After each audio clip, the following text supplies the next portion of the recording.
नमस्कार दोस्तों।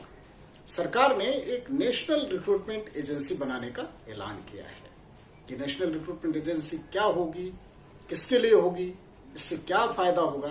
आज मैं इसी विषय पर आपसे बात करूंगा। यानी ये वीडियो उनको समर्पित है, उन युवाओं को समर्पित है, उन छात्रों को समर्पित है जो एसएससी के, बैंकिंग के या रेलवे रिक्रूटमेंट बोर्ड के जरिए रेलवे की परीक्षाओं में शामिल होते हैं। दोस्तों, ये एजेंसी सेंट्रल लेवल पर बनेगी, दिल्ली में इसका मुख्यालय होगा और ये साल में 2 बार परीक्षाएं आयोजित कराएगी। टियर 1 एग्जाम यानी जो प्रिलिमिनरी एग्जाम्स एसएससी के लिए, रेलवे के लिए या बैंकिंग के लिए आप देते हैं, उनके लिए एक साझा परीक्षा होगी, कॉमन एंट्रेंस टेस्ट होगा और उसमें जो लोग क्वालिफाई करेंगे वो नेक्स्ट लेवल के एग्जाम में अपीयर हो सकते हैं।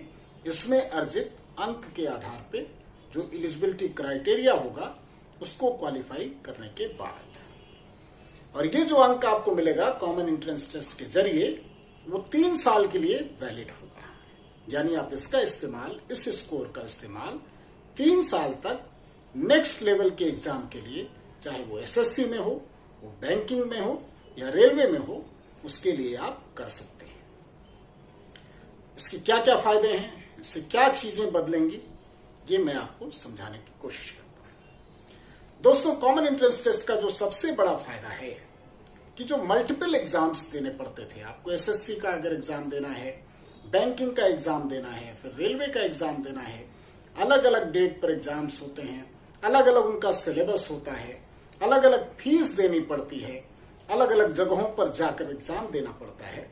ये सारी समस्याएं आपको, चूंकि एक एग्जाम देना होगा, एक कॉमन एंट्रेंस टेस्ट होगा इन सारी परीक्षाओं के लिए, एक ही जगह पर आपको देना है, एक ही समय पर देना है, एक ही बार फीस देनी है और 3 साल तक वो नंबर, वो स्कोर आपका काम करेगा। यानी अगर आप एक बार क्वालिफाई कर लेते हैं तो 3 साल तक आपको नेक्स्ट लेवल के लिए आपको बार बार एग्जाम देने की जरूरत नहीं है। आप अगले चरण के एग्जाम के लिए इसी स्कोर के आधार पर आवेदन कर सकते हैं। तो ये बहुत बड़ा फायदा है। फायदा इसलिए है कि जो इस तरह के इकोनॉमिक बैकग्राउंड से आते हैं कि जिनको बार बार फीस देना, बार बार परीक्षाओं के लिए जाना, कहीं पर कितना पैसा खर्च होता है, कहीं पर जाकर के आपको रुकना पड़ता है, इस एंट्रेंस टेस्ट के लिए सारे जिलों में ये व्यवस्था की जाएगी कि सारे जिलों में कम से कम एक सेंटर बने।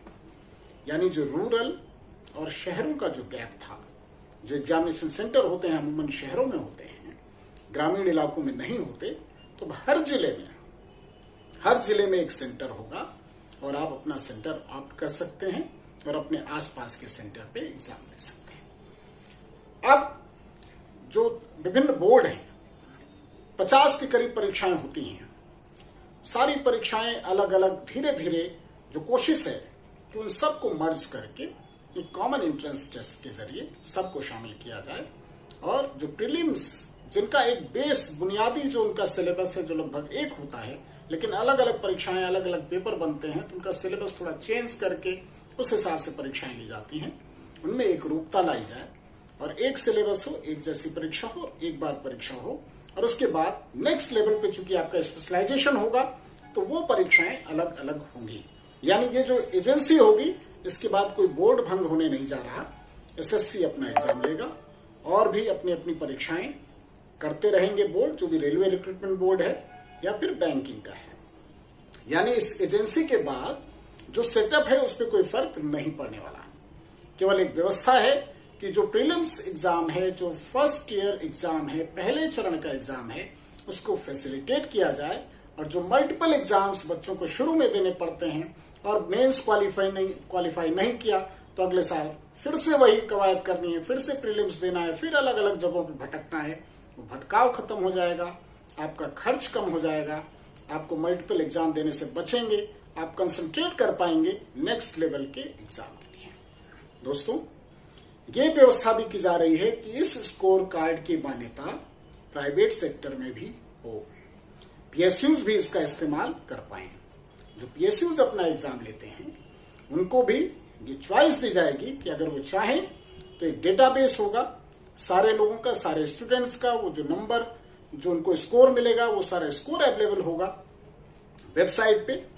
वहां जाकर के वो चेक कर पाएंगे और उसमें से जो एलिजिबल लोग उनको लगेंगे वो उनको कॉल कर सकते हैं और उसके बाद अपनी परीक्षाएं ले सकते हैं, अपने चयन की और पद्धति पूरी कर सकते हैं। तो ये बहुत बड़ा रिवोल्यूशनरी रिफॉर्म है एग्जाम्स के क्षेत्र में। इसका दायरा धीरे धीरे बढ़ना है और ये युवाओं और नौजवानों को बहुत फायदा पहुंचाने वाला है। इसकी तैयारी बहुत टाइम से चल रही थी, साल भर से इसकी तैयारी चल रही थी। कई बार प्रेस कॉन्फ्रेंस में इसकी जानकारी दी गई, लोगों से फीडबैक लिया गया था, स्टूडेंट से पूछा गया था, तमाम जो मल्टीपल इसके स्टेक होल्डर्स हैं उनसे बात की गई थी और उसके बाद एक कंक्लूजन पर पहुंचने के बाद आज कैबिनेट ने इस पर मुहर लगा दी है। दोस्तों, नौजवान जो भी विद्यार्थी हैं, जो भी युवा हैं, छात्र हैं, उनके लिए बहुत बड़ा फायदा होने जा रहा है कि वो जो अपनी परीक्षाओं के जाल में उलझे रहते हैं साल भर, उससे थोड़ा सा उनको राहत मिलेगी। एक बात और जो जरूरी है कि जो हाई स्कूल की एलिजिबिलिटी, कुछ एग्जाम्स के लिए हाई स्कूल की एलिजिबिलिटी है, कुछ के लिए इंटरमीडिएट की एलिजिबिलिटी है, कुछ के लिए ग्रेजुएशन की एलिजिबिलिटी है। तो इन तीनों के लिए वो अलग एग्जाम्स होंगे उनकी एलिजिबिलिटी के आधार पे। और ये साल में 2 बार परीक्षाएं होंगी 6-6 महीने पे, यानी 2 बार मौका मिलेगा। और अगर किसी का स्कोर उसे लगता है कम है तो उसको ये चॉइस भी होगी कि वो दोबारा एग्जाम दे सकता है। ये उसकी चॉइस पर डिपेंड करेगा। यानी एक साथ एक एजेंसी से कई फायदे आपको मिलने जा रहे हैं। ये जानकारी आपके लिए जरूरी जानकारी थी। कई तरह के कंफ्यूजन हो रहे थे कि शायद बोर्ड भंग हो जाएंगे या फिर क्या होगा, किस तरह से एग्जाम का सारा स्वरूप बदल जाएगा। तो फिर से स्पष्ट कर दूं कि ये फर्स्ट ईयर एग्जाम के लिए फैसिलिटेशन की सुविधा है। फैसिलिटेट करने के लिए ये व्यवस्था की गई है कि सारी एजेंसीज को भी फायदा हो कि बार बार उनको जो एग्जाम कराना पड़ता है, तरह तरह के अपने व्यवस्था करनी पड़ती है, खर्च स्टूडेंट्स के ऊपर जो बोझ होता है, उन सारी चीजों से इसको ईज आउट करके, इसको सरल बना के, लचीला बना के विद्यार्थियों को इसका फायदा दिया जाए। बहुत बहुत धन्यवाद दोस्तों। और भी जो जानकारी होगी आपसे साझा करूंगा। बहुत धन्यवाद। आप अपनी तैयारी अच्छे से करें, परीक्षाओं में सफल हों, मेरी शुभकामनाएं। बहुत बहुत धन्यवाद।